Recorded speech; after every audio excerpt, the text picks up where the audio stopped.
नमस्कार साथियों। राजस्थान कला संस्कृति की राजस्थान दुर्ग श्रृंखला में हम 11 भागों में अलग अलग दुर्गों पर चर्चा कर चुके हैं और आज 12वें भाग के अंदर मैं आपको लाया हूं एक ऐसे दुर्ग की सैर कराने के लिए जो दुर्ग अपने आप में ये कहूंगा कि मेवाड़ के महाराणाओं के द्वारा गुजरात पर होने वाले आक्रमण से रक्षा करने के लिए जिस किले को विरासत के रूप में सहेजा गया। हम बात करेंगे राजस्थान के एक ऐसे किले की जो मूलतः परमारों की देन है, लेकिन कालांतर में मेवाड़ के गोहिलों की वो विरासत रहा। हम बात करेंगे राजस्थान के एक ऐसे किले की जहां गुजरात के सुल्तान महमूद शाह बेगड़ा को भी, उसके दल को भी मधुमक्खियों के आक्रमण का सामना करना पड़ा। हम बात करेंगे राजस्थान के एक ऐसे किले की जो राजस्थान के एकमात्र हिल स्टेशन माउंट आबू की पहाड़ियों के अंदर है और आबू से 13 किलोमीटर की दूरी पर अवस्थित है। मैं बात कर रहा हूं राजस्थान के उस मशहूर किले अचलगढ़ के किले की। बने रहिए मेरे साथ और आज हम चर्चा करेंगे राजस्थान के सिरोही जिले के अंदर आबू पर्वत के एक शिखर पर स्थित आबू से 13 किलोमीटर की दूरी पर राजस्थान के उस मशहूर अचलगढ़ के किले की चर्चा मैं आज के इस वीडियो लेक्चर के अंदर कर रहा हूं। सबसे पहले विद्यार्थियों आपको जानकारी हो, हम जिस किले की बात कर रहे हैं अचलगढ़ दुर्ग राजस्थान के कौन से जिले के अंदर है? तो अचलगढ़ दुर्ग राजस्थान के सिरोही जिले के अंदर है। और आपको जानकारी हो, जो आबू है राजस्थान का एकमात्र हिल स्टेशन, उस आबू से लगभग 13 किलोमीटर की दूरी पर अर्बुदांचल या जिसको हम आबू पर्वत कहते हैं विद्यार्थियों, आबू की पहाड़ियों में ही एक ऊंचे शिखर पर, अब राजस्थान की पर्वत चोटियां पढ़ते हैं ना, तो राजस्थान की पर्वत चोटियों के अंदर आप गुरु शिखर पढ़ते हैं, आप देलवाड़ा पढ़ते हैं, आप जरगा पढ़ते हैं, आप अचलगढ़ पढ़ते हैं, आप शेर पढ़ते हैं। गुरु शिखर, शेर, देलवाड़ा, जरगा, अचलगढ़। तो आपको जानकारी हो, आपने अचलगढ़ के बारे में भी पढ़ा होगा, 1380 मीटर ऊंची पहाड़ी अचलगढ़ की पहाड़ी। तो कहने का मतलब वही अचलगढ़, राजस्थान का मशहूर किला अचलगढ़। आपको ध्यान हो ये पहाड़ी पर किला है, तो सीधी सी बात है कि शुक्र नीति के अनुसार इस किले को हम कौन सी श्रेणी के अंदर रखेंगे? शुक्र नीति के अनुसार यह किला गिरि दुर्ग की कैटेगरी के अंदर आएगा। और विद्यार्थियों आपको जानकारी हो, बात अचलगढ़ के किले के निर्माण की करूं तो अचलगढ़ के किले का निर्माण मूल रूप से किसने करवाया? परमारों ने करवाया। अचलगढ़ के किले का निर्माता आपको बहुत सारी किताबों में राणा कुंभा मिलेगा, परंतु मूल निर्माण अचलगढ़ के किले का जो मूल निर्माण है विद्यार्थियों आपको जानकारी हो, इस किले का मूलतः निर्माण किसके द्वारा करवाया गया? अगर मैं इस किले के मूलतः निर्माण की बात करूं तो यह किला परमारों के द्वारा बनाया गया। यह किला किसके द्वारा बनाया गया? परमारों के द्वारा बनाया गया। यह किला मेवाड़ वालों ने तो बाद में इसका जीर्णोद्धार करवाया, लेकिन यह किला मूल रूप से परमारों के द्वारा बनाया गया। और विद्यार्थियों आपको ध्यान हो, परमारों के आराध्य देवता थे अचलेश्वर महादेव, परमारों के। और आपको ध्यान हो, चौहान भी अचलेश्वर महादेव को पूजते थे। तो कहने का मतलब परमारों के आराध्य देव कौन थे? अचलेश्वर महादेव। और उनके नाम पर ही इस किले का नाम क्या है? अचलगढ़ का किला। परमारों के आराध्य देव, आपको महत्वपूर्ण बात पता हो, परमारों के आराध्य देव है अचलेश्वर महादेव। तो परमारों के आराध्य देव अचलेश्वर महादेव है ना, उनके नाम पर ही इस किले का नाम क्या है?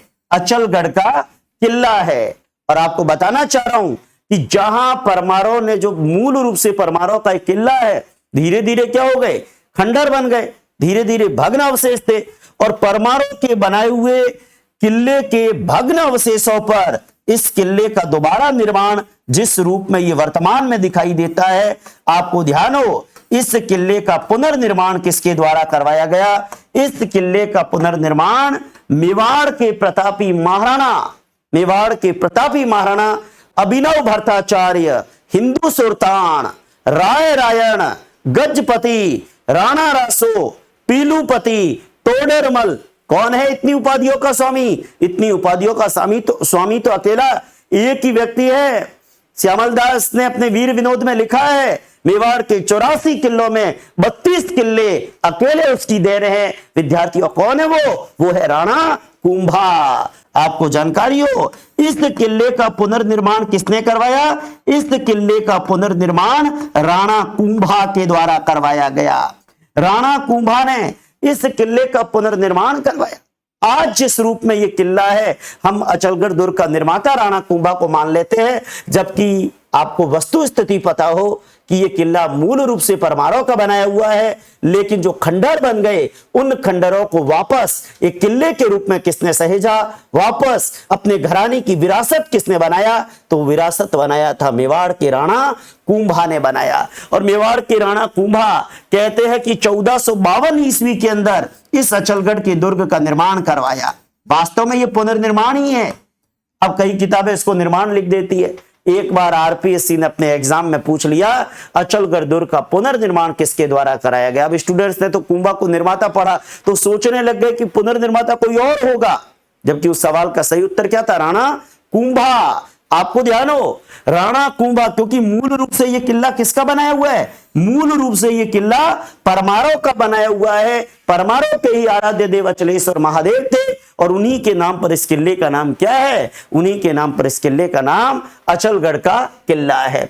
और मेवाड़ के राणा कुंभा ने इस किले का जो निर्माण करवाया, इसकी एक मुख्य वजह जो सामने आती है वो ये है कि मेवाड़ पर जो गुजरात का आक्रमण होता है, उससे रक्षा करने के लिए मेवाड़ पर गुजरात के आक्रमण, आपको ध्यान हो, गुजरात के आक्रमणकारी, गुजरात के सोलंकी वो आते थे यहाँ पर आक्रमण करने के लिए, तो आबू के रास्ते से। और गुजरात के मुसलमान भी, आपको ध्यान हो, जैसे महमूद शाह बेगड़ा आया तो आबू के अंदर ही वो संघर्ष हुआ। तो कहने का मतलब मेवाड़ पर गुजरात के आक्रमणों से, गुजरात के पहले सोलंकी बाद में मुसलमान, तो कहने का मतलब मेवाड़ पर गुजरात के आक्रमणों से रक्षा के लिए इस किले के निर्माण का मूल उद्देश्य जो है वो हमें नजर आता है। विद्यार्थियों, आबू पर्वत की बात होती है तो आपको जानकारी हो, हमारे इतिहासकार कर्नल जेम्स टॉड आबू पर्वत को हिंदू ओलंपस कहते हैं, क्योंकि इस आबू पर्वत में बहुत सारे देव मंदिर है, बहुत सारे देव मंदिर है, इसलिए इसको क्या कहते हैं? हिंदू ओलंपस, देव पर्वत। इतिहासकार कर्नल टॉड ने आबू पर्वत को क्या कहा है? इतिहासकार कर्नल टॉड ने आबू पर्वत को देव पर्वत का। इसलिए आप देखेंगे कि इस अचलगढ़ किले में और इसके आसपास बहुत सारे देव मंदिर है। तो यहां पर एक बात मैं आपको बता रहा हूं, हमारे जो घोड़े वाले बाबा है ना, घोड़े वाले बाबा, जिनको राजस्थान के इतिहास का क्या कहते हैं? जिनको हम राजस्थान के इतिहास का पितामह कहते हैं। विद्यार्थियों, आपको जानकारी हो, मैं कर्नल जेम्स टॉड की बात कर रहा हूं, और कर्नल जेम्स टॉड जिन्होंने आबू पर्वत को क्या कहा? कर्नल जेम्स टॉड ने आबू पर्वत को हिंदू ओलंपस का। देखो, कर्नल टॉड साहब जहां गए कुछ न कुछ कह दिए, और कर्नल टॉड साहब ने कह दिया, और अब हमारी लिए मजबूरी है कि हमको याद रखना है, क्योंकि बड़ा आदमी छोटी सी बात भी कहता है ना तो वो बड़ी हो जाती है और वो याद रखना पड़ता है। आज भारत के किसी बड़े नेता को, बड़े सेलिब्रिटी को जुकाम भी आता है तो अखबार की खबर बन जाती है, और छोटा आदमी उसको बुखार आ जाए, कोरोना से डेथ भी हो जाए तो कोई बड़ी बात नहीं होती है। तो ये तो होता ही है। इसलिए आपको ध्यान हो, कर्नल टॉड ने अगर कहीं पर भी गए कुछ भी कह दिया तो वो खबर बन जाती है। आबू पर्वत को हिंदू ओलंपस किसने कहा? कर्नल जेम्स टॉड ने। तो वो हमारे लिए एक बड़ी फैक्ट बन गया, हमको याद रखना पड़ता है। हिंदू ओलंपस का मतलब क्या? देव पर्वत। आबू पर्वत को हिंदू ओलंपस किसने कहा था? कर्नल जेम्स टॉड ने कहा था। और हिंदू ओलंपस का मतलब देव पर्वत। आपको जानकारी हो, माउंट आबू का ये जो किला है, आबू से 13 किलोमीटर की दूरी पर है। अर्बुदांचल का ये किला है, बहुत सारे देव मंदिर भी है यहाँ पर। और आबू पर्वत पर, आबू पर्वतांचल में अनेक हिंदू मंदिरों के कारण, अनेक देव मंदिरों के कारण कर्नल टॉड ने इसे क्या कहा? कर्नल टॉड ने आबू पर्वत को हिंदू ओलंपस कहा, हिंदू ओलंपस कहा। आपको ध्यान हो, आबू पर परमारों का राज रहा, बाद में मेवाड़ के गुइलों की ये विरासत भी रहा। और आबू के परमार वंश को अगर आपने राजस्थान के इतिहास में पढ़ा है तो आबू के परमारों का मूल पुरुष धूमराज हुआ करता था। लेकिन हम इतिहास की गहराई के अंदर ज्यादा नहीं चलेंगे, क्योंकि हमारा मूल मोटिव क्या है? इस अचलगढ़ के किले को पढ़ना, ये हमारा मूल उद्देश्य है। और आपको जानकारी हो, बहुत महत्वपूर्ण बात यहाँ पर दिमाग के अंदर रखना है। बहुत महत्वपूर्ण बात दिमाग के अंदर हम लोग इस चीज को रखेंगे, जरा ध्यान दीजिएगा। कॉल आ रहा है, एक मिनट पॉज करिएगा। इसके अलावा आपको जानकारी हो, जब मैं मेवाड़ के राणा कुंभा की बात करता हूं तो आपको ध्यान हो कुंभा ने इस किले का निर्माण जो है वो पुनर्निर्माण करवाया। हालांकि ये किला गुहिलों से पहले परमारों के हाथ में रहा, परमारों का मूल पुरुष धूमराज को माना गया, पर उस गहराई में हमको नहीं जाना और हम अचलगढ़ के इतिहास की बात यहाँ नहीं करेंगे। और हम दुर्ग के पॉइंट ऑफ व्यू से अगर बात करें तो इस किले के अंदर विशेष रूप से प्रमुख आकर्षणों की अगर चर्चा हो, इस किले के अंदर प्रमुख आकर्षण कह दो या प्रमुख जो पर्यटन की चीजें हैं, आपको ध्यान हो। सबसे पहले तो मैं ये बात करूंगा, अचलगढ़ के किले की बात करता हूं तो अचलगढ़ के दुर्ग के अंदर एक स्थान है जिसका नाम है भंवराथल। इसके ऊपर परीक्षा में कई बार पूछा जाता है कि भंवराथल नामक स्थान ये राजस्थान के कौन से किले के अंदर है। अब ये भंवराथल क्या है, आपको ध्यान हो, गुजरात के सुल्तान महमूद शाह बेगड़ा के जब आक्रमण हुआ तो गुजरात के सुल्तान महमूद शाह बेगड़ा ने, कहते हैं गुजरात के सुल्तान महमूद शाह बेगड़ा ने, आपको जानकारी हो, आबू पर्वत में अनेक मंदिरों को उसने ध्वस्त किया था और देवीय प्रकोप ऐसा हुआ कि मधुमक्खियों के दल का आक्रमण महमूद शाह बेगड़ा की सेना पर हुआ। उस स्मृति में स्थान का नाम क्या पड़ गया, भंवराथल। वैसे भंवरों का आक्रमण नहीं हुआ, आक्रमण तो मधुमक्खियों का हुआ, लेकिन स्थान का नाम क्या है, भंवराथल। आपको जानकारी हो तो ये भंवराथल आक्रमण महमूद शाह बेगड़ा की सेना पर किसका आक्रमण हुआ था, मधुमक्खियों का। तो महमूद बेगड़ा जो था ना, इसने क्या किया था, इसने आबू पर्वत के अंदर बहुत सारे मंदिरों को ध्वस्त किया था। आबू पर्वतांचल में अनेक मंदिरों को नष्ट किया था और अनेक मंदिरों को ध्वस्त करने वाला महमूद शाह बेगड़ा। और कहते हैं इसकी जो सेना थी, इसकी सेना के ऊपर मधुमक्खियों का देवीय प्रकोप, आप मानोगे इसको कि महमूद शाह बेगड़ा की पूरी सेना वो बहुत ज्यादा उसको नुकसान हुआ, काफी अनेकों लोग जो है उसकी सेना के अंदर मारे गए। तो मधुमक्खियों का बड़ा दल अटैक कर लेता है महमूद शाह बेगड़ा की सेना पर। महमूद शाह बेगड़ा की सेना के ऊपर मधुमक्खियों के बड़े दल का अटैक हो जाता है और मधुमक्खियों के बड़े दल का अटैक जो हुआ, आपको जानकारी हो, मधुमक्खियों के उस बड़े दल के अटैक के कारण महमूद शाह बेगड़ा की भारी भरकम सेना तहस नहस हो गई। और उस स्मृति में आज इस स्थान का नाम, जिस स्थान के ऊपर महमूद शाह बेगड़ा की सेना पर मधुमक्खियों के दल ने अटैक किया था, उस स्थान का नाम आज की तारीख में क्या है, भंवराथल। उस स्थान का नाम है भंवराथल। तो अपने को ध्यान रखना, अचलगढ़ दुर्ग का एक बहुत इंपॉर्टेंट स्थान है भंवराथल। यहां पर क्या हुआ था, यहां पर महमूद शाह बेगड़ा की सेना पर मधुमक्खियों के दल ने अटैक किया था। 15वीं शताब्दी के अंत 16वीं शताब्दी की शुरुआत की बात है, आपको जानकारी हो, जरा ध्यान दे।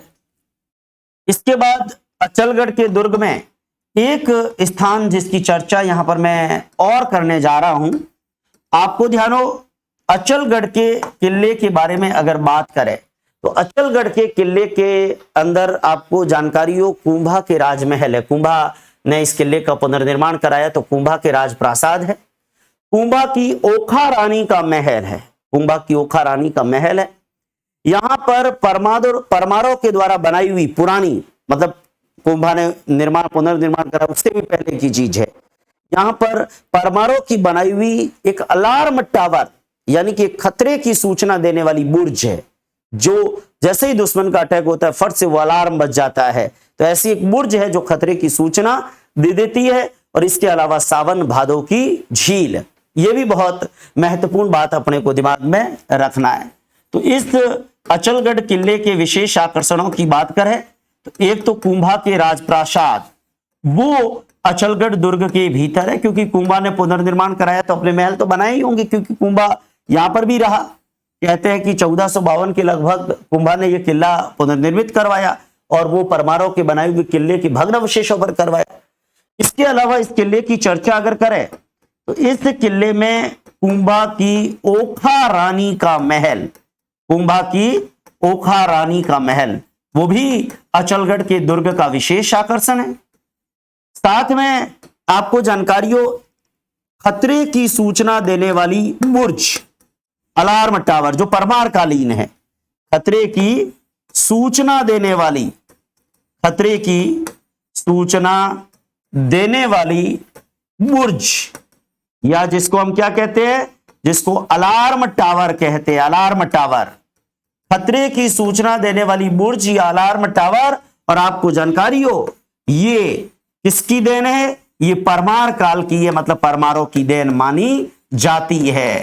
तो परमार कालीन अलार्म टावर जो खतरे की सूचना दे देती है, ऐसी अलार्म टावर भी राजस्थान के इस अचलगढ़ के किले के भीतर है। इसके बाद आपको जानकारी हो एक महत्वपूर्ण झील है सावन भादो झील, सावन भादो झील। अब ये सावन भादो पर विद्यार्थियों को बड़ा कंफ्यूज करता है। सावन भादो अलग अलग जगह राजस्थान में सावन भादो नाम से, आप कमेंट बॉक्स में जरूर बताइएगा, आप सर्च करिएगा सावन भादो के महल कहाँ हैं, सावन भादो की कढ़ाइयाँ कहाँ हैं, सावन भादो के बांध कहाँ हैं, नदी कहाँ हैं। तो सावन भादो की झील की बात यहां पर मैं कर रहा हूं। और सावन भादो की झील कहाँ है, सावन भादो की झील राजस्थान के इस अचलगढ़ दुर्ग के अंदर है। बहुत महत्वपूर्ण। बाकी सावन भादो नाम से क्या चीज है ये आप लोग बताइएगा, लेकिन अचलगढ़ दुर्ग के भीतर सावन भादो की झील राजस्थान के अंदर, ये एक लोकप्रिय झील सावन भादो झील, ये अचलगढ़ के किले के भीतर हमारे को दिखाई देगा। बहुत महत्वपूर्ण बात यहां पर हमें ध्यान रखनी है अचलगढ़ के किले के संदर्भ में। आपको जानकारी हो, जब मैं अचलगढ़ के किले के बारे में बात करूं तो किले की जो प्राचीर है उस प्राचीर के अंदर अनेक दरवाजे भी है। अगर किले की प्राचीर की बात करें तो विद्यार्थियों किले की प्राचीर के अंदर मैं ये बताना चाह रहा हूं कि दो मुख्य दरवाजे, जो दो बाहरी प्रवेश द्वार है, एक हनुमान पोल और एक गणेश पोल। जो हनुमान पोल और गणेश पोल है वहां पर हनुमान जी और गणेश जी की मूर्तियां भी है। तो हनुमान पोल और गणेश जी पोल, हनुमान जी और गणेश जी की मूर्तियां भी है, दो बाहरी प्रवेश द्वार है। और इन प्रवेश द्वारों के पास ही कपूर सागर नाम का एक जलाशय भी है। तो कहने का मतलब दो बाहरी प्रवेश द्वार, हनुमान पोल और गणेश पोल, हनुमान पोल और गणेश पोल, आपको जानकारी हो ये दो बाहरी प्रवेश द्वार, बाह्य प्रवेश द्वार अचलगढ़ के किले के भीतर हमें दिखाई देंगे। और विशेष बात क्या है कि यहां पर हनुमान जी और गणेश जी की प्रतिमाएं हैं। इन पोल के पास में हनुमान जी की और गणेश जी की, इनकी क्या है, मूर्तियां है, इनकी प्रतिमाएं भी है। और साथ में आपको बताना चाह रहा हूं कि इन मूर्तियों के पास में ही एक जलाशय भी है। वो जलाशय कौन सा है, कपूर सागर जलाशय। तो ये भी परीक्षा के अंदर एक प्रश्न बनता है कि कपूर सागर जलाशय राजस्थान के किस किले के भीतर है। तो कपूर सागर जलाशय राजस्थान के अचलगढ़ के किले के भीतर है। तो किले की प्राचीर के अंदर हनुमान पोल, गणेश पोल बाहरी प्रवेश द्वार है और उन पर हनुमान जी, गणेश जी की मूर्तियां है और उसके पास कपूर सागर जलाशय। आपको ध्यान हो चंपा पोल और भैरव पोल ये किले के दूसरे प्रवेश द्वार है और जिससे आप मैं कह सकता हूं कि उसमें जब हम प्रवेश करते हैं तो किले के भीतर का पूरा दृश्य हमें दिखाई देता है। तो कहने का मतलब हनुमान पोल और गणेश पोल विशेष रूप से दिमाग के अंदर रखना है, लेकिन चंपा पोल और भैरव पोल भी ध्यान में रखना है। अन्य प्रवेश द्वार अगर बात करें, इन प्रवेश द्वारों से प्रवेश करोगे तो आपको किले के भीतर का पूरा दृश्य दिखाई दे देगा। अन्य प्रवेश द्वारों में चंपा पोल भी इस अचलगढ़ के किले का एक प्रवेश द्वार है और भैरव पोल भी इस अचलगढ़ के किले का एक प्रवेश द्वार है। और इन प्रवेश द्वारों से जब प्रवेश करते हैं तो किले के भीतर का पूरा हमें दृश्य, पूरा सीन हमें दिखाई दे देता है। तो अचलगढ़ के किले के भीतर ये चीज हमारे को दिमाग में रखनी है। साथ में मैं आपको बताना चाह रहा हूं कि इस किले के भीतर कुंभा का बनाया हुआ कुंभ स्वामी का मंदिर भी है। मेवाड़ के राणा कुंभा का बनाया हुआ कुंभ स्वामी का मंदिर, क्योंकि राणा कुंभा ने जब अचलगढ़ के किले का निर्माण करवाया था 1452 में, तब उन्होंने एक मंदिर भी यहां बनाया था, कुंभ स्वामी मंदिर।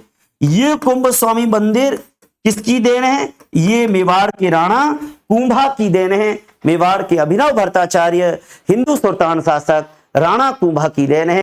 महत्वपूर्ण बात अपने को दिमाग में रखनी है, कुंभ स्वामी का मंदिर बड़ा ही लोकप्रिय है, लेकिन साथ में यहां पर जैन मंदिर भी है। कहना चाहूंगा ऋषभदेव और पारसवनाथ के दो जैन मंदिर बहुत महत्वपूर्ण है इस किले के भीतर। इस किले के भीतर ऋषभदेव का जैन मंदिर है, इस किले के भीतर पारश्वनाथ का जैन मंदिर है। ये जैन मंदिर भी इस अचलगढ़ के किले के भीतर बने हुए हैं। ध्यान दें, मेवाड़ के राणा कुंभा ने अपने काल में अनेक जैन मंदिरों का निर्माण भी करवाया था। हमें अचलगढ़ के दुर्ग के भीतर भी ये जो है मंदिर अपने को दिखाई देंगे। विशेष रूप से ये मंदिर भी हमें अचलगढ़ के किले के भीतर दिखाई दे सकते हैं। साथ में आपको बताना चाह रहा हूं कि इस किले के अंदर एक बहुत महत्वपूर्ण मंदिर जो इस किले के पास है, अचलेश्वर महादेव का मंदिर, जिसकी चर्चा निश्चित रूप से हम लोग करेंगे। लेकिन उससे पहले आपको जानकारी हो, ऋषभदेव पारसनाथ का जैन मंदिर है, एक जैन मंदिर शांतिनाथ का जैन मंदिर। हालांकि महत्वपूर्ण एक दो मंदिर ही है, बाकी जैन मंदिर जो है वैसे भी बहुत सारे समूह में होते हैं। जैन मंदिरों के अंदर अनेक देवी देवताओं की प्रतिमाएं एक साथ होती है। अगर हम लोग बात करें, आपको जानकारी हो, एक जलकुंड यहां पर और है, मंदाकिनी कुंड है, रेवती कुंड है, मंदाकिनी कुंड, रेवती कुंड, ये हमारे को जलाशय भी यहां पर दिखाई देंगे। हमें मंदाकिनी कुंड दिखाई देगा, हमें रेवती कुंड जो है वो दिखाई देगा, हमें पास में ही भृगु आश्रम दिखाई देगा। भृगु आश्रम, जब हम अचलगढ़ के किले में जाते हैं ना, तो भृगु आश्रम भी जाकर आते हैं। भृगु आश्रम भी वहां का एक दर्शनीय स्थान उस क्षेत्र का है। आपको जानकारी हो, बताना चाह रहा हूं कि शांतिनाथ जैन मंदिर जो इस किले के भीतर है, गौर करिएगा, इस किले के भीतर जैन मंदिरों की चर्चा की, ऋषभदेव, पारसनाथ, शांतिनाथ। ये शांतिनाथ जैन मंदिर जो है ना, ये गुजरात के कुमारपाल सोलंकी की देन है। गुजरात का एक सोलंकी राजा था कुमारपाल, उसने ये गुजरात का जो चालुक्य शासक कह दो या सोलंकी शासक कह दो, सोलंकी या चालुक्य एक ही बात है। तो गुजरात का जो कुमारपाल था सोलंकी राजा, उसने, या चालुक्य राजा कुमारपाल, उसने इस शांतिनाथ जैन मंदिर का निर्माण करवाया था। साथ में मंदाकिनी कुंड भी है, साथ में रेवती कुंड भी है, और भृगु आश्रम भी यहां पर हमारे को दिखाई देगा। लेकिन विद्यार्थियों, इस बात की चर्चा मैं यहां पर जरूर करना चाहूंगा कि इस किले के अंदर एक मंदिर बहुत फेमस है, अचलेश्वर महादेव का मंदिर, को इस किले के पास में। विद्यार्थियों, बहुत महत्वपूर्ण बात बता रहा हूं कि इस किले के पास में एक बहुत इंपॉर्टेंट, देखो केवल किले की बात नहीं है, किले के पास में, क्योंकि जब किले की सैर जाते हैं तो उस मंदिर भी जाते हैं। तो इस किले के समीप एक बहुत महत्वपूर्ण मंदिर है, अचलेश्वर महादेव का मंदिर। ध्यान देना, अचलेश्वर महादेव का मंदिर। हालांकि आपको परीक्षा में कोई ये नहीं पूछेगा कि भाई पास में है कि किले के अंदर है। आपको तो ध्यान देना है कि अचलगढ़ दुर्ग का आकर्षण मतलब यहाँ जाते हैं तो इस मंदिर की सैर भी करने जाते हैं, और इस मंदिर में भी दर्शन करने के लिए जाते हैं। और अचलेश्वर महादेव का मंदिर है ना, इसकी एक खास बात बता रहा हूं। यहां पर कहते हैं कि अचलेश्वर महादेव के मंदिर के अंदर यहां पर विशेष रूप से एक बात ध्यान रखनी है कि यहां पर भगवान शिव जी का शिवलिंग, वो शिवलिंग नहीं है, एक गड्ढा है जिसको कहते हैं ब्रह्म खड्ड। ध्यान देना, अचलेश्वर महादेव का जो मंदिर है ना, बहुत फेमस है ये। कहते हैं कि यहां भगवान शिव जी का शिवलिंग नहीं है, भगवान शिव जी का शिवलिंग नहीं है, ये परमाणु के आराध्य देवता थे। आपको ध्यान हो, अचलेश्वर महादेव, यहां शिवलिंग नहीं है बल्कि ये गड्ढा है, और उस गड्ढे को क्या कहते हैं? ब्रह्म खड्ड, जिसको पूजा जाता है। और भगवान शिव के अंगूठे की आपको जानकारी हो, कहते हैं हम लोग इसको ब्रह्म खड्ड कहते हैं। यहां पर भगवान शिव जी का शिवलिंग नहीं है बल्कि एक गड्ढा है जिसको कहते हैं ब्रह्म खड्ड, और साथ में भगवान शिव के अंगूठे की प्रतीक स्वरूप में पूजा होती है। शिव के अंगूठे की प्रतीक स्वरूप के अंदर इस अचलेश्वर महादेव के मंदिर में पूजा होती है। शिव के अंगूठे की प्रतीक स्वरूप के अंदर यहां पर पूजा होती है, और इसलिए परीक्षा के अंदर कई बार ये सवाल पूछ लेते हैं कि कौन सा किला ऐसा है, राजस्थान का कौन सा किला ऐसा है जहां भगवान शिव के पद चिन्ह मिलते हैं। राजस्थान का कौन सा किला ऐसा है जहां पर भगवान शिव के पद चिन्हों के प्रमाण या पद चिन्हों का उल्लेख बहुत सारी पौराणिक मान्यताओं में होता है? तो विद्यार्थियों, राजस्थान का अचलगढ़ का यह किला है। इस किले के पास में अचलेश्वर महादेव का मंदिर है, तो इस किले के पास में काशीनाथ मंदिर भी है। आपको जानकारी हो, काशीनाथ मंदिर, इस किले के पास में काशीनाथ मंदिर भी है, अचलेश्वर महादेव का मंदिर भी है। अचलेश्वर महादेव के मंदिर की बात करता हूं तो विद्यार्थियों, उन्हीं के नाम से इस किले का नाम क्या है? उन्हीं के नाम से इस किले का नाम अचलगढ़ का किला है। तो काशीनाथ का मंदिर वो भी इस किले के पास में हमारे को दिखाई देगा। तो ये हम लोगों ने अचलगढ़ के किले के बारे में बहुत सारी बातें यहां पर पढ़ी है। आपको ध्यान हो, अचलगढ़ का किला पर्यटन के दृष्टिकोण से बड़ा महत्वपूर्ण भी है। क्यों? क्योंकि राजस्थान का एकमात्र हिल स्टेशन होने के कारण लोग माउंट आबू की सैर जाते हैं। अब आजकल तो लोग कुल्लू, मनाली और शिमला जाने लग गए, लेकिन एक जमाना हुआ करता था जब राजस्थान के न्यू मैरिड कपल्स का हनीमून पॉइंट केवल माउंट आबू में हुआ करता था। वो समय था, वो जमाना था। अब आज की तारीख में तो कहते हैं कि दूर के ढोल सुहावने, इसलिए कुल्लू, मनाली और ऊटी याद आते हैं, लेकिन एक जमाने में माउंट आबू और उदयपुर ही राजस्थान के न्यू मैरिड कपल के हनीमून के स्पॉट हुआ करते थे।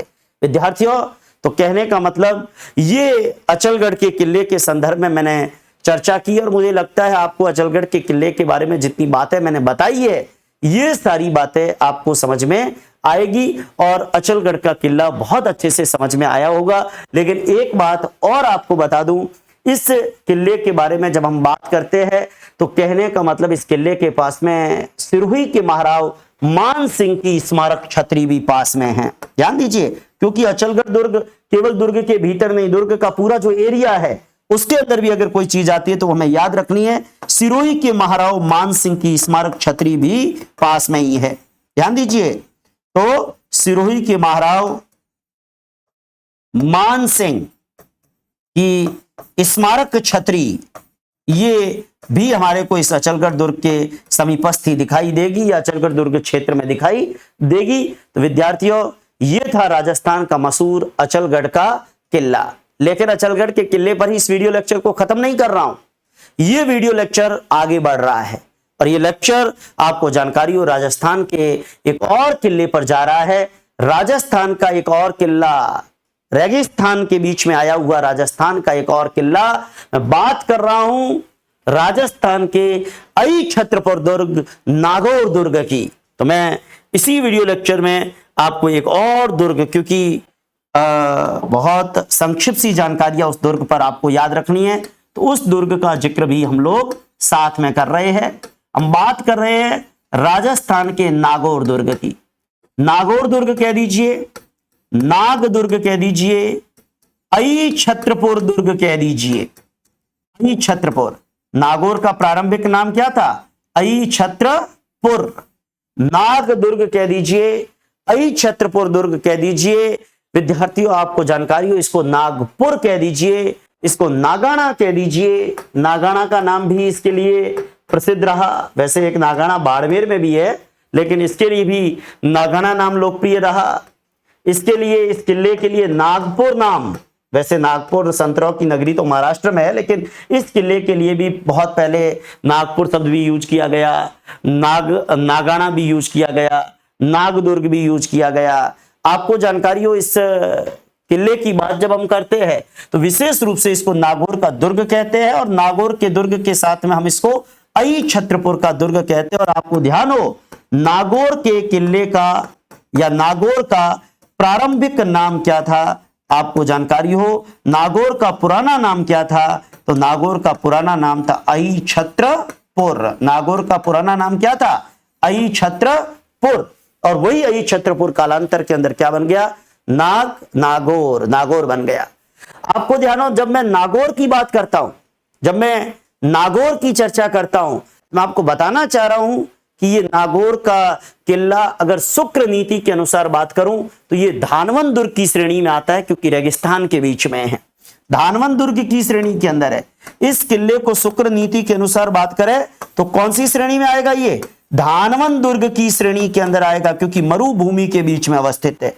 लेकिन इस दुर्ग को स्थल दुर्ग माना जाता है। इस दुर्ग को हमारे विद्वान डॉक्टर राघवेंद्र मनोहर ने इसे स्थल दुर्ग माना है, लेकिन दीनानाथ दुबे ने भारत की दुर्ग की पुस्तक के अंदर इसको गिरि दुर्ग की श्रेणी में रखा। आपको जानकारी हो, राघवेंद्र मनोहर ने अपनी किताब राजस्थान के दुर्ग जो लिखी, राघवेंद्र मनोहर, उन्होंने इस किले को स्थल दुर्ग की श्रेणी के अंदर रखा, लेकिन दीनानाथ दुबे जो है उन्होंने इस किले को गिरि दुर्ग की श्रेणी के अंदर रखा है। दीनानाथ दुबे जिन्होंने अपनी किताब के अंदर इस किले को, आपको जानकारी हो, इस किले को गिरि दुर्ग की श्रेणी के अंदर रखा है। तो कहने का मतलब अपने को दिमाग के अंदर रखना है, अपने को दिमाग के अंदर रखना है कि राघवेंद्र मनोहर उन्होंने इस किले को स्थल दुर्ग माना है। स्थल दुर्ग तो सुख नीति की श्रेणी में है नहीं, पर गिरि दुर्ग है। दीनानाथ दुबे ने इस किले को गिरि दुर्ग की कैटेगरी के अंदर रखा है। शुक्र नीतिकार के अनुसार विशेष रूप से नागौर पर गिरि दुर्ग और स्थल दुर्ग को चूंकि अलग अलग मत नहीं पूछे, लेकिन शुक्र नीति के अनुसार रेगिस्तान के बीच में होने के कारण इसको हम धानवन दुर्ग की श्रेणी के अंदर रख सकते हैं। अब गिरि पे, पहाड़ी पे के नीचे इतनी ऊंची पहाड़ी नहीं है, और मत ये है राघवेंद्र मनोहर ने इस किले को स्थल दुर्ग की संज्ञा दी है। बात इस किले के निर्माण की करूं तो ध्यान रखें, इस किले के निर्माण की बात हो,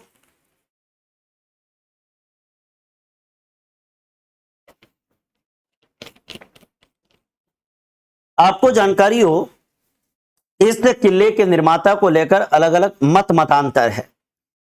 वैसे पुरानी जितनी ख्यातें हैं उन ख्यातों के अंदर यह कहा गया कि चौहानों के राजा सोमेश्वर का एक सामंत, उसका प्रधानमंत्री था केमास, उसने 12वीं शताब्दी के अंदर इस किले का निर्माण कराया। बहुत सारी ख्यातों के अंदर हमें यह उल्लेख मिलेगा। लेकिन सबसे पहले एक चीज आपको बता रहा हूं कि यह किला मूल रूप से महाभारत काल में नागवंशियों की देन माना जाता है। नागौर का जो दुर्ग है ना, नागौर दुर्ग, अब इसका नाम ही क्या है, नागौर दुर्ग। तो मूल रूप से यह किला किसकी देन है, आपको जानकारी हो, यह किला महाभारत काल का बना हुआ मूल रूप से माना जाता है। यह किला, ऐसी मान्यता है कि यह किला महाभारत कालीन है, और यह किला किसकी देन है, यह किला नागवंशियों की देन है। ध्यान दीजिएगा, यह किला किसकी देन है, यह किला महाभारत काल का है, और यह किला मूल रूप से नागवंशियों की देन है। ऐसी मान्यता इस किले के संदर्भ में है, ऐसी मान्यता इस किले के संदर्भ में है। अगर हम लोग जनश्रुतियों की बात करें तो जनश्रुतियों में यह मानते हैं कि यह किला तो महाभारत काल का बनाया हुआ है, यह किला तो महाभारत काल के अंदर नागवंशियों ने बनाया था, और इसीलिए इस किले का नाम नागौर है। लेकिन लेकिन लेकिन लेकिन ख्यातें यह कहती है कि चौहान शासक सोमेश्वर, पृथ्वीराज चौहान के पिताजी थे ना सोमेश्वर चौहान, सोमेश्वर चौहान के सामंत थे, उनके प्रधानमंत्री थे केमास। केमास ने यह किला बनाया था 12वीं शताब्दी के अंदर। बहुत सारी ख्यातें ये कहती है, ध्यान देना, बहुत सारी ख्यातें क्या कहती है, ये कहती है कि नागौर के किले का निर्माण जो आज जिस रूप में ये है, क्योंकि वैसे तो ये पुराना है, महाभारत काल का है, नागवंशियों की देन है, पर आज जिस रूप में ये किला है, या फिर बाद में ये जो किला बना, वो ख्यातें क्या कहती है, ख्यातें ये कहती है कि अजमेर का जो चौहान शासक था सोमेश्वर, उस सोमेश्वर चौहान के सामंत, उसके प्रधानमंत्री केमास, प्रधानमंत्री कौन, केमास, पृथ्वीराज चौहान का भी प्रधानमंत्री आपको जानकारी हो केमास। तो सोमेश्वर चौहान का सामंत, सोमेश्वर का बेटा था पृथ्वीराज चौहान, सोमेश्वर चौहान के सामंत केमास के द्वारा यह किला बनाया गया 12वीं शताब्दी के अंदर। ये इस नागौर के दुर्ग के निर्माता को लेकर एक ये भी बात आती है। ऐसे पुरानी मान्यता कहती है कि महाभारत काल के अंदर नागवंशियों ने बनाया, लेकिन ख्यातें कहती है कि इसे सोमेश्वर चौहान के सामंत तो उसके प्रधानमंत्री केमास ने बनाया। लेकिन आपको जानकारी हो, जो फारसी ख्यातें, जो फारसी ख्यातें, उन फारसी ख्यातों की बात करूं तो फारसी ख्यातें ये कहती है कि 12वीं शताब्दी के अंदर गजनी का एक सुल्तान था जिसका नाम था बहराम शाह, उसके द्वारा कहते हैं कि उसका एक नियुक्त गवर्नर था बाहलीम, उसने इस किले का निर्माण करवाया। ये तो भारत की ख्यात है, लेकिन फारसी ख्यात क्या कहती है? फारसी ख्यातों के अंदर आपको जानकारी हो, भारत की ख्यात तो कहती है कि सोमेश्वर के सामंत केमास ने बनाया, लेकिन आपको जानकारी हो जो फारसी ख्याते है वो क्या कहती है? फारसी ख्याते ये कहती है कि गजनी का आपको जानकारी हो, फारसी ख्याते कहती है कि 12वीं शताब्दी में गजनी के सुल्तान बहराम शाह के द्वारा जो नियुक्त गवर्नर था बहालीम, ध्यान दे, गजनी के शासक बहराम शाह, गजनी का एक शासक था बहराम शाह, और गजनी के शासक बहराम शाह ने यहां पर एक गवर्नर नियुक्त कर रखा था, उसका नाम था बहालीम। गजनी के शासक बहराम शाह के द्वारा नियुक्त गवर्नर बहालीम, उस गवर्नर का नाम क्या था? बहालीम। कहते हैं कि यह किला 12वीं शताब्दी के अंदर उस बहालीम के द्वारा बनाया गया। यह कौन कहता है? ये फारसी ख्याते कहती है। ये कौन कहता है? ये फारसी ख्याते कहती है। जबकि भारत की ख्याते क्या कहती है? राजस्थान की ख्याते क्या कहती है? कि सोमेश्वर चौहान के सामंत केमास के द्वारा इस किले का निर्माण कराया गया। जबकि फारसी ख्याते कहती है गजनी के शासक बहराम शाह ने अपना गवर्नर नियुक्त कर रखा था बहालीम को, और उसने इस किले का निर्माण यहां पर करवाया। ये महत्वपूर्ण बात, इस किले के निर्माण को लेकर अलग अलग मतांतर आते हैं। लेकिन ये नागौर का किला मुगल काल के अंदर साक्षी रहा 1570 के अंदर अकबर के नागौर दरबार का। 1570 के अंदर अकबर जब अजमेर के ख्वाजा मोइनुद्दीन चिश्ती की जियारत करने आया, तो जियारत के बाद अकबर जो है वो नागौर के अंदर रुका लगभग 2 महीने।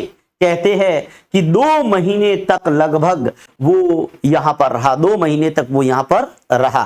ध्यान दीजिएगा, कहने का मतलब 1570 का साल बड़ा महत्वपूर्ण रहा। क्यों? क्योंकि 1570 के अंदर अकबर यहां पर आया। ख्वाजा मोइनुद्दीन चिश्ती की दरगाह अजमेर के अंदर है और उसकी जियारत करने के लिए अकबर आया था। और अकबर जब ख्वाजा साहब की गरीब नवाज की जियारत करने के लिए आया था, तो जियारत करने के बाद अजमेर के पास ही नागौर है, तो अकबर कहते हैं कि 2 महीने यहां रहा, इस किले के अंदर रहा। और 2 महीने जब अकबर यहां रहा, तो अकबर ने एक दरबार लगाया जिसको अकबर का नागौर दरबार कहते हैं। और अकबर के नागौर दरबार की बात होती है तो हमें मारवाड़ के शासक राव चंद्रसेन की याद आती है। अकबर के नागौर दरबार की बात होती है तो हमें मारवाड़ के शासक राव चंद्रसेन की याद आती है, और मारवाड़ के शासक राव चंद्रसेन की याद आती है तो हमें पता हो चंद्रसेन ने इस दरबार में जाकर भी अकबर की अधीनता को स्वीकार नहीं किया। जैसलमेर के हर्राय ने किया, बीकानेर के कल्याणमल और उसके बेटे राय सिंह ने की, जोधपुर का राजकुमार चंद्रसेन का भाई मोटा राजा उदय सिंह ने अकबर की अधीनता को स्वीकार किया।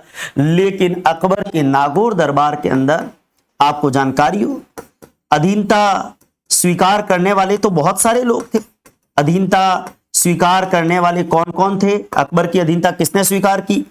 बीकानेर का राजा, आपको जानकारी हो, बीकानेर का कल्याणमल और उसका बेटा राय सिंह।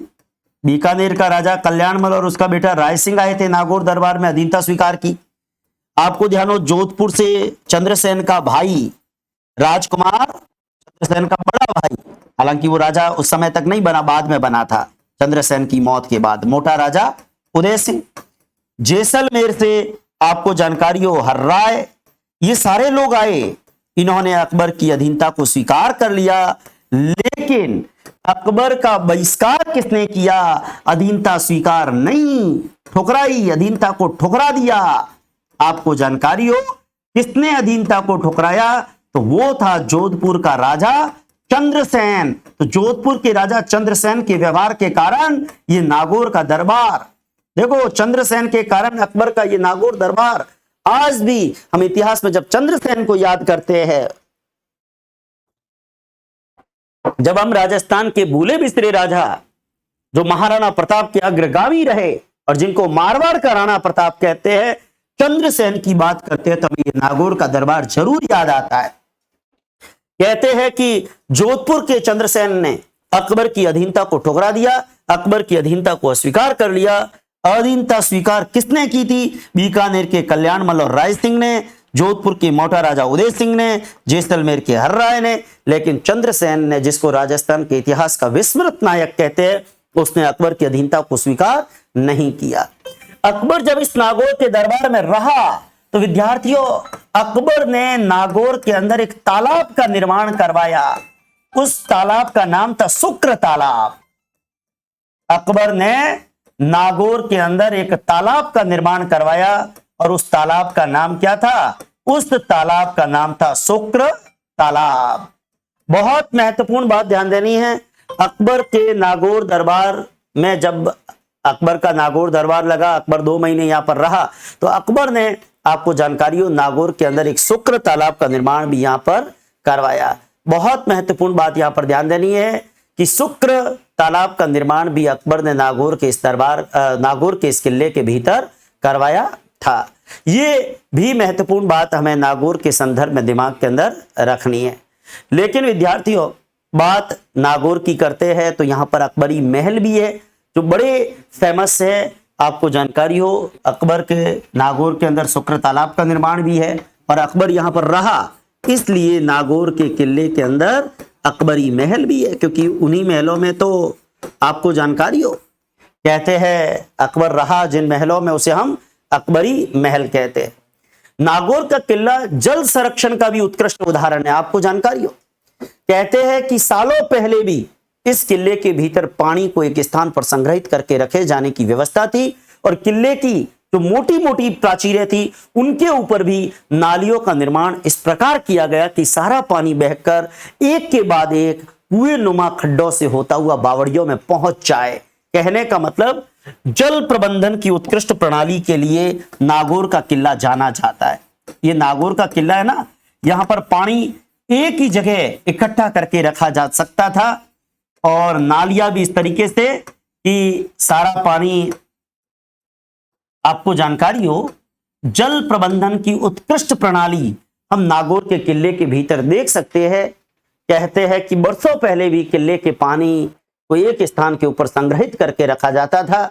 बहुत पहले राजस्थान पत्रिका ने इस न्यूज को भी प्रकाशित किया कि इस किले में मोटी मोटी प्राचीरों के ऊपर नालियों का निर्माण कुछ इस प्रकार हुआ कि सारा पानी बहकर एक के बाद एक कुएं नुमा खड्डों से होता हुआ बावड़ियों में पहुंच जाए। और पूरे महल में जल प्रबंधन की इतनी बढ़िया प्रणाली थी कि झरने भी पानी से एकदम जो है वो एक्टिवेट हो जाते और उनका पानी भी बहकर वापस बावड़ियों में चला जाता। इस प्रकार से मैं ये कहूंगा कि जल प्रबंधन की उत्कृष्ट प्रणाली के कारण भी ये किला अपने आप में जाना जाता है। लेकिन विद्यार्थियों, राजस्थान के नागौर के किले की जब चर्चा होती है तो आपको जानकारी हो, राजस्थान के नागौर के किले को कहते हैं, बहुत महत्वपूर्ण बात जरा ध्यान दें, ये कहा जाता है कि यूनेस्को ने जो है एक्सीलेंस अवार्ड नागौर के इस किले को दिया। कहते हैं कि यूनेस्को ने 2002 में Asia Pacific heritage award of excellence से इस नागौर के किले को सम्मानित किया। यूनेस्को ने 2002 में अवार्ड ऑफ एक्सीलेंस इस किले को दिया। 2002 में यूनेस्को ने 2002 में नागौर दुर्ग को कौन सा अवार्ड दिया? एक्सीलेंस। आपको ध्यान हो, नागौर दुर्ग को हम कह सकते हैं अवार्ड ऑफ एक्सीलेंस और या कह सकते हैं Asia Pacific heritage award. Asia Pacific heritage award, Asia Pacific heritage, Asia Pacific heritage award, आपको जानकारी हो। और या जिसको कहते हैं award of excellence, award of excellence. Nagaur के किले को 2002 के अंदर, नागौर के किले को 2002 के अंदर यूनेस्को ने, नागौर के किले को 2002 में यूनेस्को ने एशिया पैसिफिक हेरिटेज अवार्ड यानी कि अवार्ड ऑफ एक्सीलेंस देकर सम्मानित किया। आपको जानकारी हो, निश्चित रूप से इस किले के अंदर बहुत महत्वपूर्ण बात ये अपने को दिमाग के अंदर नागौर के किले के अंदर रखनी है। लेकिन बात नागौर की करी है तो नागौर का पड़ोसी और नागौर जिले के अंदर एक जगह आई हुई है कुचामन। हम उस कुचामन के किले की भी बात कर रहे हैं। कुचामन दुर्ग, परीक्षा के अंदर कभी कुचामन दुर्ग पे पूछ ले तो कुचामन दुर्ग राजस्थान के कौन से जिले के अंदर है? नागौर जिले में है। कुचामन दुर्ग राजस्थान के कौन से जिले में है? नागौर दुर्ग, नागौर जिले के अंदर। मैं नागौर दुर्ग से बाहर, नागौर जिले के भीतर, नागौर से थोड़ी दूरी पर कुचामन नगरी में लेकर आ रहा हूं। कुचामन की खारे पानी की झील बड़ी लोकप्रिय है ना। कुचामन दुर्ग की बात करूं विद्यार्थियों, बहुत ज्यादा जानकारियां नहीं, थोड़ी सी जानकारी इस कुचामन दुर्ग पे ध्यान रखना है आपको। जानकारी हो, ये जो कुचामन का किला है, एक तो इसे राजस्थान के जागीरी किलों का सिरमौर कहते हैं। एक तो इसके बारे में ध्यान रखना है, राजस्थान के जागीरी किलों का सिरमौर किसे कहते हैं? कुचामन के किले को कहते हैं। अगर राजस्थान के किलों का सिरमौर आए तो चित्तौड़, राजस्थान के रियासती किलों का सिरमौर आए तो कुंभलगढ़, और राजस्थान के जागीरी किलों का सिरमौर आए तो कुचामन।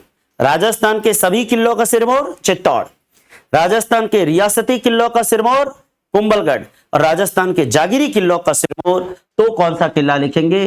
कुचामन का दुर्ग नागौर को लिखेंगे। राजस्थान के जागीरी किलों का सिरमौर कुचामन के दुर्ग को कहते हैं कि कुचामन के किले का निर्माण जालम सिंह मेड़तिया,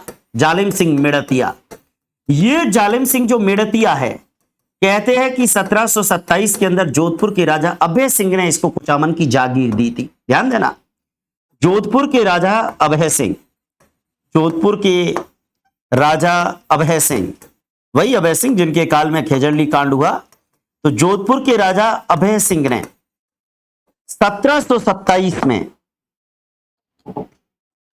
जोधपुर के राजा अभय सिंह ने 1727 में इन्हें कुचामन की जागीर दी, इन्हें कुचामन की जागीर दी।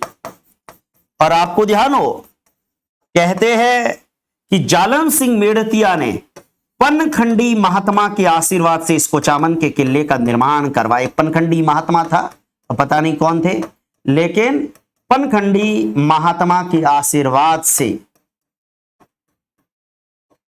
इस कुचामन के दुर्ग का निर्माण करवाया। पनखंडी महात्मा के आशीर्वाद से इस कुचामन दुर्ग का निर्माण कराया। अभी शायद वहां पे हेरिटेज होटल चल रहा है। तो ये कुचामन का किला राजस्थान के जागीरी किलों का सिरमौर है। 2 सवाल ही परीक्षा में इस कुचामन के किले पर बनते हैं, ज्यादा कोई बड़े सवाल नहीं है।